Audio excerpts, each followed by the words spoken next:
गीली लकड़ी में और गंदे पानी में पाया जाता है।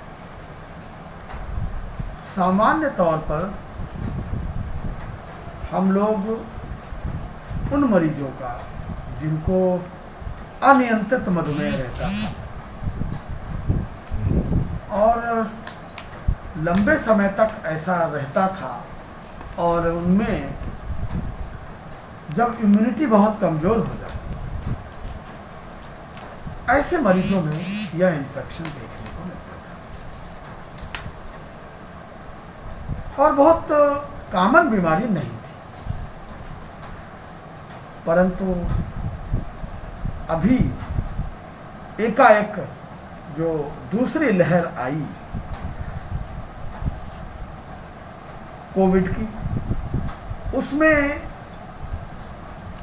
व्हाट्सएप के माध्यम से, संचार माध्यमों के माध्यम से इस बात का प्रचार ज़्यादा हो गया कि इसमें स्टेरॉइड दवा प्रभावी है।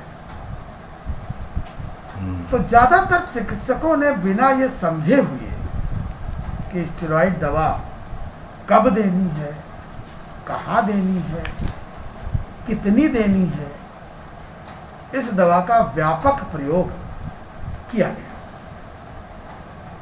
अगर मैं ये कहूँ तो अतिशयोक्ति नहीं होगी कि भारत ने अप्रैल और मई के महीने में अपने पूरे साल भर की दवाई का स्टॉक खा डाला।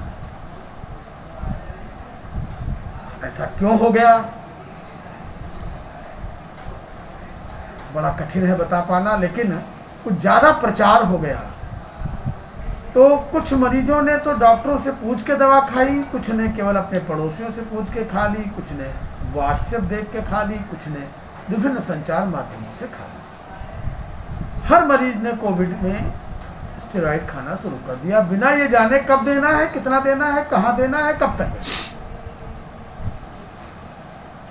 तो डायबिटीज के वो रोगी जिनका पहले से कंट्रोल खराब था, स्टेरॉइड लेने पर वो कंट्रोल और ज़्यादा खराब हो गया और वो रोगी जो लंबे समय से विभिन्न कारणों से बीमार थे और ऐसी परिस्थितियों में थे जहां पर थोड़ा नमी ज़्यादा थी, ऐसे माहौल में अवसर मिला इस फंगस को और उन लोगों में जिनमें इम्यूनिटी बहुत कमज़ोर थी, वहाँ पर इस फंगस ने अपना इन्फेक्शन बढ़ाना शुरू कर दिया और प्रदेश में काफ़ी मरीज इसके आ रहे हैं, हर जगह मरीज भर्ती हो रहे हैं। इससे बचाव आसान है, इलाज कठिन है, कष्टकारी है और महंगा है। अब जिस दवा इसके लिए प्रयोग की जाती थी उसकी बिक्री बहुत कम थी, क्योंकि उस दवा का प्रयोग बहुत कम बीमारियों में होता था। उस एंटी फंगल दवा का इतना उत्पादन भी नहीं था, इतनी आवश्यकता भी नहीं थी, इतनी उपलब्धता भी नहीं थी। एकाएक उसकी डिमांड बढ़ गई। तो जैसा मानव स्वभाव है, डिमांड बढ़ते ही वो चीज़ें मार्केट से गायब होने लगती। ये भी एक समस्या खड़ी हो गई। तो इस बीमारी से बचाव आसान है। जिस तरह से ये प्रचार किया गया कि स्टेरॉइड बहुत बढ़िया दवा है कोविड की, अब यह प्रचार करने की आवश्यकता है कि स्टेरॉइड दुधारी तलवार है। स्टेरॉइड का प्रयोग केवल चिकित्सकीय परामर्श के अनुरूप ही किया जाए और अगर स्टेरॉइड का प्रयोग किया जा रहा है तो ब्लड शुगर अधिक बार किया जाए, मॉनिटरिंग बढ़ जाए ब्लड शुगर की, और अगर ब्लड शुगर ज़्यादा है तो उसके लिए इंसुलिन का उचित प्रयोग किया जाए, जिससे कि स्टेरॉइड की वजह से शुगर अनियंत्रित ना हो जाए।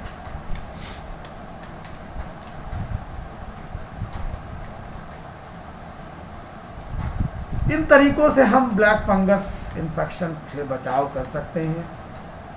बचाव ही इसका उपाय है, हम ये कह सकते हैं। इलाज कठिन है, हालांकि काफ़ी मरीज ठीक हुए हैं विभिन्न चिकित्सा संस्थानों से, पर फिर भी इस का बचाव अधिक सरल है। थोड़ी और हमें प्रयास करने होंगे कि लोग अपनी डायबिटीज़ का नियंत्रण और अच्छा रखें, जिससे कि इस ब्लैक फंगस से बच सकें। सर एक मेरा सवाल ये है कि एक तस्वीरें वीडियो में बहुत वायरल हो रही हैं, बड़ी ख़तरनाक किस्म, मतलब मुंह सड़ गया और आंख सड़ गया और निकाल दिया डॉक्टर्स ने, ये कहाँ तक सच है? देखिए, ये थोड़ी गलत चीज़ें हो रही हैं। किसी चीज़ की भयावहता को दिखाना उचित नहीं है। यह इन्फेक्शन नाक के माध्यम से प्रवेश करता है, आँख तक पहुँचता है, नेजल कैविटी और आँख की कैविटी तक को पहुँच जाता है। और जैसे फफूंद लगती है तो आपने देखा होगा लकड़ी खराब होने लगती है, उसी प्रकार शरीर के प्रत्येक मांस को हर चीज़ को खाने लगती है। और फंगस शरीर के जिस पार्ट से प्रवेश किया है, बहुत तेज़ी से, अगर शुगर नियंत्रित नहीं है तो उसी ग्लूकोज का उपयोग करके ये ब्रेन तक पहुँच सकता। तो जब ये बड़े हिस्से को प्रभावित कर चुकी है तो सर्जन क्या करें, उसे काट कर निकालते हैं, तो निश्चित रूप से भयावह स्थिति हो जाती है। इसीलिए मैंने बचाव की बात की है। सर्जरी की बात तो कर पाना संभव नहीं है, वो हर मरीज की अलग प्रकार की सर्जरी होती है। ये हम लोग टॉयलेट सर्जरी कहते हैं एक प्रकार से, कि जो चीज़ें खराब हो गई हैं वो निकाल दी जाएं, जिससे कि और आगे न बढ़े। जो चीज़ खराब हो गई है उतनी काट दी जाए जिससे आगे न बढ़े। तो जैसा आपने बताया ऐसा गलत तो नहीं है, परंतु उसको दिखाना उचित नहीं है, क्योंकि मेडिकल के ऑपरेशन के डिटेल्स जनता के बीच में वीडियो दिखाना यह अनैतिक है, भयावह है, और यह लोगों के बीच में भय व्याप्त कर देगा। तो इसे मैं उचित नहीं मानता हूँ।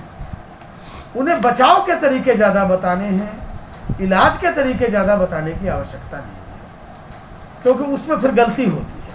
यही गलती हुई है, स्टेरॉइड दवा अच्छी है ये बता करके प्रचार किया गया कि कोविड है तो स्टेरॉइड दो। तो हम लोग के संपर्क में जो लोग आए हैं उन सब ने बताया कि कोविड हुआ, स्टेरॉइड लिया, ठीक हो गया। तो ये वैसे ही होगा कि फ़ोटो दिखाए जाएं। फ़ोटो दिखाने का मतलब कोई सर्जरी अपने आप तो नहीं कर लेगा, सर्जरी उस सर्जन नहीं करेगा, तो फोटो दिखाने की क्या आवश्यकता है लोगों को डराने के लिए? डॉक्टर साहब, जो ज़्यादातर लोग के अंदर जो भय है वो उन लोगों के अंदर भय है जो कोविड के पेशेंट हो चुके थे और अभी ठीक हैं फिलहाल। उनके अंदर ये भय ज़्यादा है कि ऐसा तो नहीं कि हमको भी हो जाएगा। ये भय दूर करने का सबसे अच्छा तरीका ये है कि यह बीमारी केवल उन्हीं में देखने को मिली है जिनकी इम्यूनिटी बहुत कमज़ोर है और जो डायबिटिक थे। बिना डायबिटीज वाले रोगियों में ये बीमारी बहुत कम देखने को मिली है। तो हर कोविड के मरीज को डरने की आवश्यकता नहीं है। जिन्होंने अनियंत्रित रूप से मधुमेह का नियंत्रण नहीं किया और लंबे समय तक स्टेरॉइड भी खाया, उनमें ये देखने को मिली है। तो हर रोगी को डरने की आवश्यकता नहीं है, नहीं हर डायबिटीज के रोगी को ये बीमारी होगी, नहीं, ऐसा नहीं है।